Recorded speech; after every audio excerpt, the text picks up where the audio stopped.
সকালে ঘুম থেকে ওইটা দিকে বৃষ্টি দেখছেন, দেখেন প্রচুর বৃষ্টি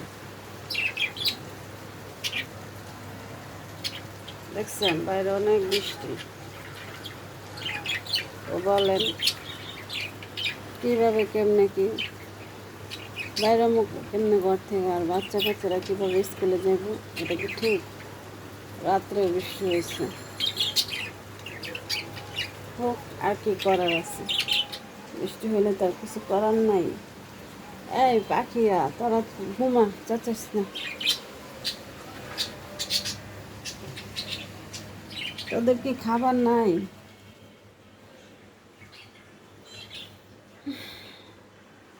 তো আর কি করবো, ভালো থাকেন। শুভ সকাল।